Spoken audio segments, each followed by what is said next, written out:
Y clamó en mis oídos con gran voz, diciendo, los visitadores de la ciudad han llegado, y cada uno trae en su mano su instrumento para destruir.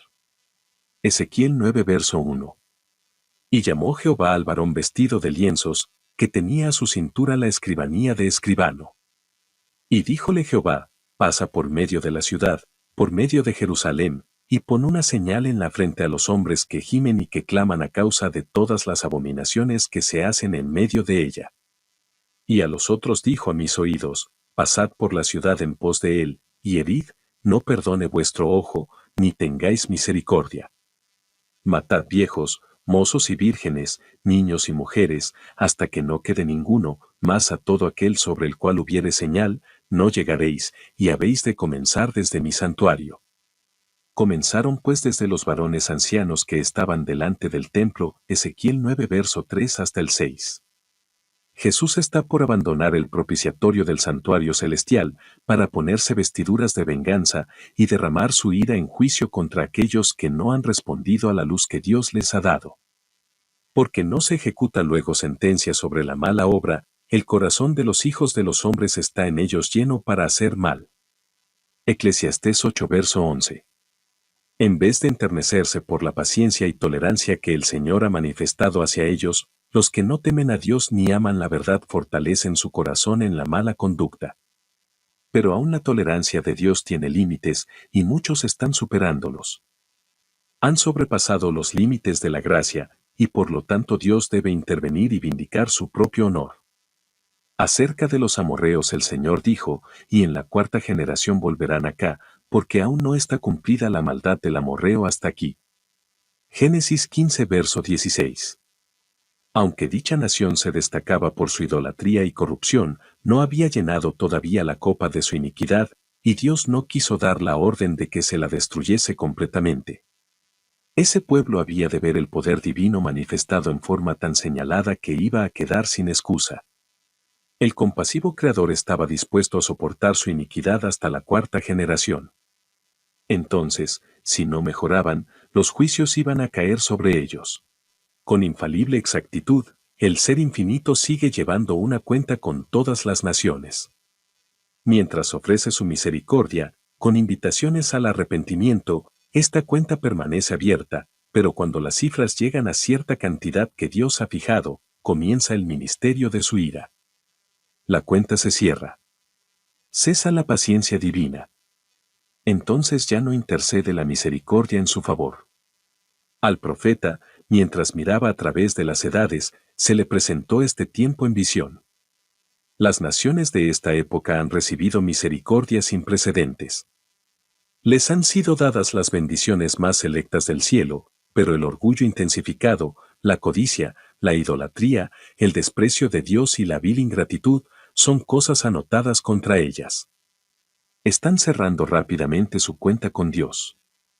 Pero lo que me hace temblar es el hecho de que aquellos que han tenido la mayor luz y los mayores privilegios han sido contaminados por la iniquidad prevaleciente. Bajo la influencia de los injustos que los rodean, muchos, aun de entre los que profesan la verdad, se han enfriado y son arrastrados por la fuerte corriente del mal. El desprecio universal en que se tiene la verdadera piedad y santidad, induce a los que no se relacionan estrechamente con Dios a perder la reverencia a su ley. Si estuviesen siguiendo la luz y obedeciendo de todo corazón a la verdad, esta santa ley les parecería aún más preciosa cuando tanto se la desprecia y desecha. A medida que la falta de respeto por la ley de Dios se vuelve más manifiesta, se hace más distinta la raya de demarcación entre sus observadores y el mundo. El amor hacia los preceptos divinos aumenta en una clase de personas en la medida en que en otra clase aumenta el desprecio hacia ellos.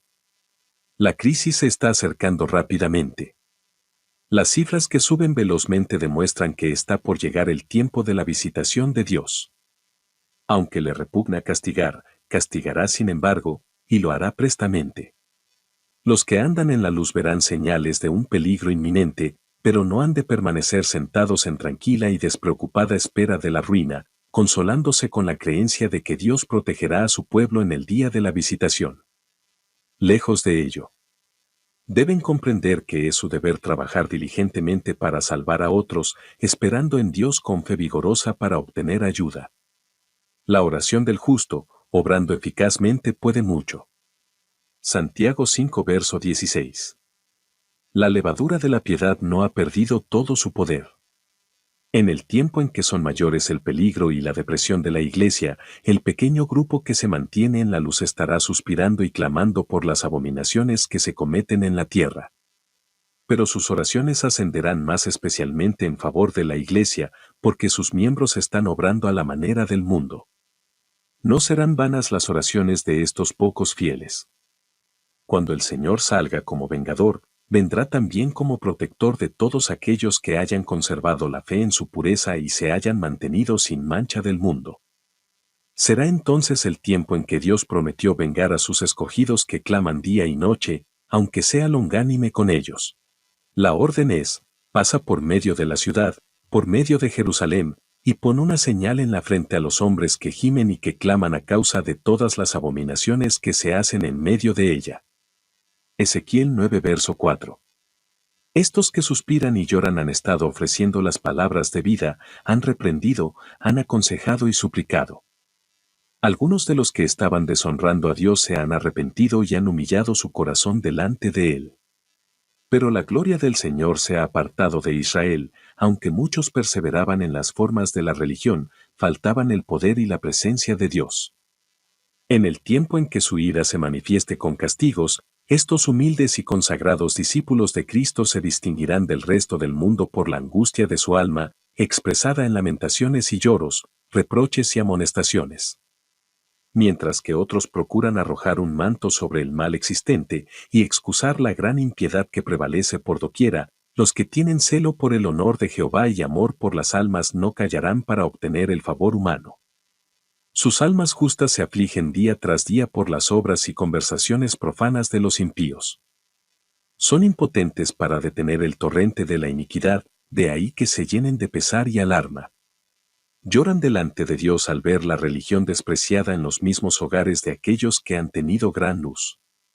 Se lamentan y afligen sus almas porque en la Iglesia hay orgullo, avaricia, egoísmo y engaño de casi toda clase. El Espíritu de Dios, que inspira la reprensión, es pisoteado, mientras triunfan los siervos de Satanás. Dios queda deshonrado, la verdad anulada. Aquellos que no sienten pesar por su propia decadencia espiritual ni lloran sobre los pecados ajenos quedarán sin el sello de Dios. El Señor ordena a sus mensajeros, los hombres que tienen las armas de matanza en la mano, pasad por la ciudad en pos de él, y herid, no perdone vuestro ojo, ni tengáis misericordia. Matad viejos, mozos y vírgenes, niños y mujeres, hasta que no quede ninguno, mas a todo aquel sobre el cual hubiere señal, no llegaréis, y habéis de comenzar desde mi santuario. Comenzaron pues desde los varones ancianos que estaban delante del templo. Ezequiel 9 verso 5, 6. Aquí vemos que la iglesia, el santuario del Señor, era la primera en sentir los golpes de la ira de Dios. Los ancianos, aquellos a quienes Dios había brindado gran luz, que se habían destacado como guardianes de los intereses espirituales del pueblo, habían traicionado su cometido.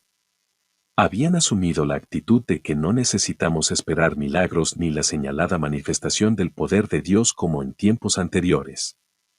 Los tiempos han cambiado. Estas palabras fortalecen su incredulidad, y dicen, el Señor no hará bien ni mal. Es demasiado misericordioso para castigar a su pueblo. Así el clamor de paz y seguridad es dado por hombres que no volverán a elevar la voz como trompeta para mostrar al pueblo de Dios sus transgresiones y a la casa de Jacob sus pecados. Estos perros mudos que no querían ladrar, son los que sienten la justa venganza de un Dios ofendido. Hombres, jóvenes y niñitos, todos perecen juntos. Las abominaciones por las cuales los fieles suspiraban y lloraban eran todo lo que podían discernir los ojos finitos, pero los pecados mucho peores, los que provocaron los celos del Dios puro y santo, no estaban revelados. El gran escrutador de los corazones conoce todo pecado cometido en secreto por los obradores de iniquidad. Estas personas llegan a sentirse seguras en sus engaños y a causa de la longanimidad del Señor dicen que no ve, y luego actúan como si hubiese abandonado la tierra. Pero Él descubrirá su hipocresía, y revelará a otros esos pecados que ellos ocultaban con tanto cuidado. Ninguna superioridad de jerarquía, dignidad o sabiduría humana, ningún cargo sagrado, impedirán a estos hombres que sacrifiquen los principios cuando sean abandonados a su propio corazón engañoso. Los que fueron considerados como dignos y justos resultan ser los caudillos de la apostasía y dan ejemplos de indiferencia y abuso de las misericordias de Dios. Ya no tolerará Él su conducta impía, y en su ira, obra con ellos sin misericordia. De muy mala gana retrae el Señor su presencia de aquellos a quienes bendijo con gran luz, y que sintieron el poder de la palabra administrada a otros. Fueron una vez sus siervos fieles, favorecidos por su presencia y dirección, pero se apartaron de Él e indujeron a otros en el error y por lo tanto caen bajo el desagrado divino. El día de la venganza de Dios está por sobrecogernos. El sello de Dios será puesto únicamente sobre las frentes de aquellos que suspiran y lloran por las abominaciones que son cometidas en la tierra.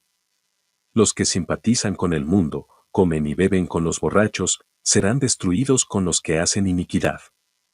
Porque los ojos del Señor están sobre los justos, y sus oídos atentos a sus oraciones, pero el rostro del Señor está sobre aquellos que hacen mal. Primera de Pedro 3 verso 12.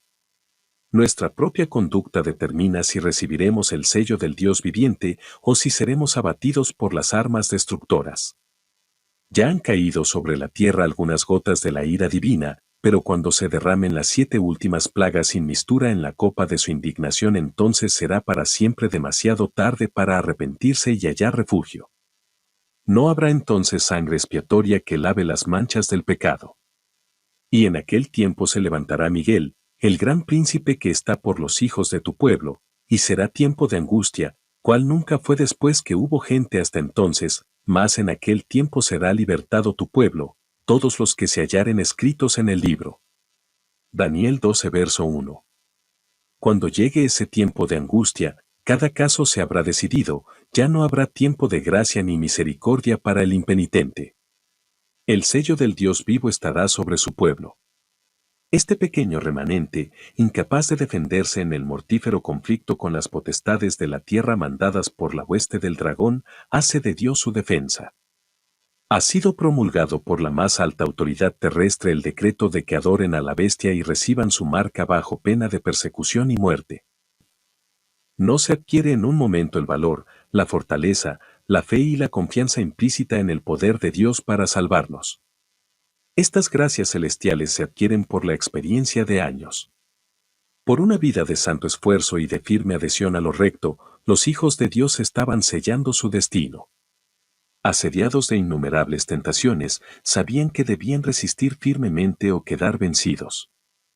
Sentían que tenían una gran obra que hacer, que a cualquier hora podían ser llamados a deponer su armadura, y que si llegaran al fin de su vida sin haber hecho su obra, ello representaría una pérdida eterna. Aceptaron ávidamente la luz del cielo, como la aceptaron de los labios de Jesús los primeros discípulos.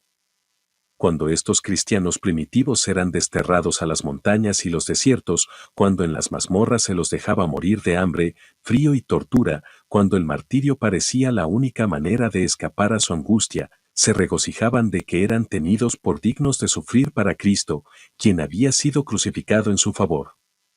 Su ejemplo será un consuelo y estímulo para el pueblo de Dios que sufrirá un tiempo de angustia como nunca lo hubo. No todos los que profesan observar el sábado serán sellados. Aún entre los que enseñan la verdad a otros hay muchos que no recibirán el sello de Dios en sus frentes. Tuvieron la luz de la verdad, conocieron la voluntad de su Maestro, comprendieron todo punto de nuestra fe, pero no hicieron las obras correspondientes. Los que conocieron también la profecía y los tesoros de la sabiduría divina, debieran haber actuado de acuerdo con su fe. Debieran haber mandado a sus familias tras sí, para que por medio de un hogar bien ordenado, pudiesen presentar al mundo la influencia de la verdad sobre el corazón humano. Por su falta de devoción y piedad, por no haber alcanzado una alta norma religiosa, contribuyen a que otras almas se conformen con su situación. Los hombres de juicio finito no pueden ver que al seguir el modelo de estos hombres, que tan a menudo les comunicaron los tesoros de la palabra de Dios, pondrán ciertamente en peligro sus almas. Jesús es el único modelo. Cada uno debe escudriñar la Biblia por su cuenta, de rodillas delante de Dios, con el corazón humilde y susceptible de ser enseñado como el de un niño, si quiere conocer lo que el Señor requiere de él. Por muy grande que sea la altura en que haya estado cualquier ministro en el favor de Dios, si deja de seguir la luz que Dios le dio, si se niega a ser enseñado como un niñito, caerá en las tinieblas y los engaños satánicos, y conducirá a otros por la misma senda. Ninguno de nosotros recibirá jamás el sello de Dios mientras nuestros caracteres tengan una mancha.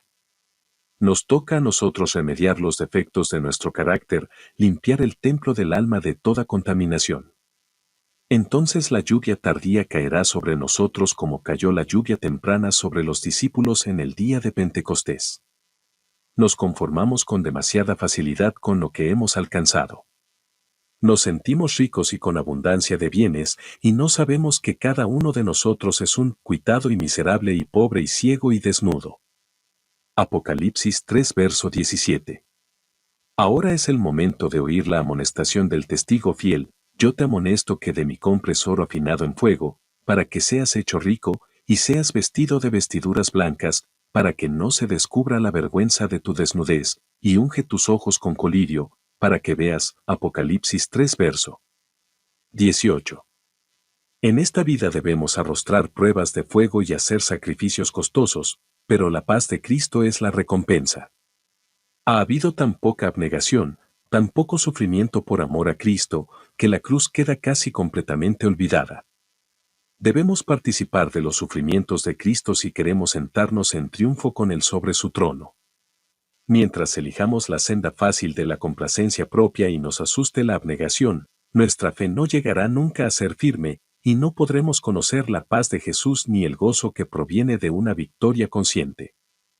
Los más encumbrados de la hueste redimida, que estarán vestidos de blanco delante del trono de Dios y del Cordero, habrán conocido el conflicto necesario para vencer, porque habrán pasado por la gran tribulación.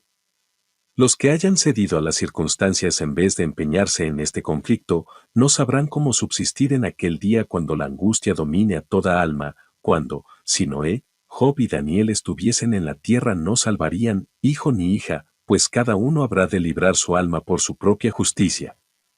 Nadie necesita decir que su caso es desesperado, que no puede vivir como cristiano. Con la muerte de Cristo ha sido hecha amplia provisión para toda alma.